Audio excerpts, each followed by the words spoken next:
साथी मान स्वागत। पुणी एक केस फाइल आम पाखे हस्तगत होती जहाँ हाईकोर्ट ऑफ ओडिशा तरफ रे होईची एवं केस डिटेल्स टी मुझे जन दूची। केस टी डबल बेंच रे होई नहीं, सिंगल बेंच रे होईची। ओआरबी रिलेटेड जी आम खबर पाइचु। फाइलिंग नंबर हूँ 33734/2024 एंड केस 5 तारिख रे फाइल होता है। केस टी रेजिस्ट्रेशन हो सारी 1954/2024 केस नंबर रही। रेजिस्ट्रेशन डेट रही 9/8/2024।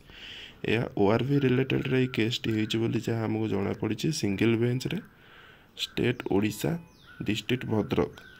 मेन पिटिशनर यार रही प्रकाश कुमार साहू, एडवोकेट प्रभु प्रसन्न बेहेरा, विसीमत और आसोसिएट्स मैंने जहाँ रही।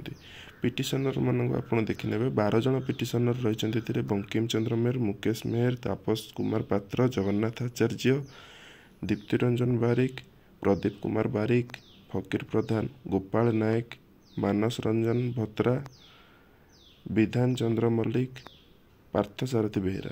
यही जो पिटिशनर मैंने रही ओआरबी एक्ट भायोलेसन होती कही केस फाइल कर। रेस्पोंडेंट रही क्या एगेन्स्ट कराई, स्टेट ऑफ ओडिशा एगेन्स्ट कराई, ओसेपा एगेन्स्ट कराई, represented by it's state project director. आम जो स्टेट प्रोजेक्ट डायरेक्टर जी रही ओसेपार विरोध में कराई।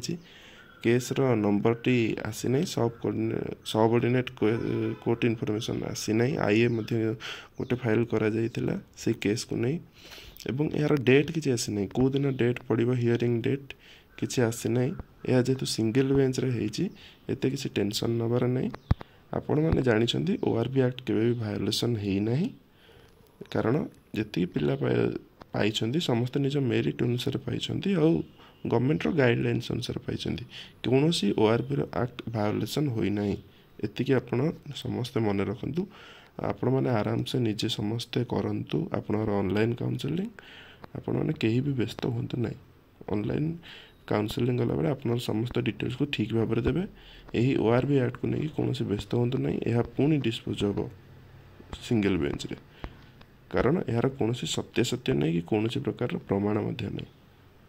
पुणी एक वीडियो आसबू नेक्स्ट वीडियो।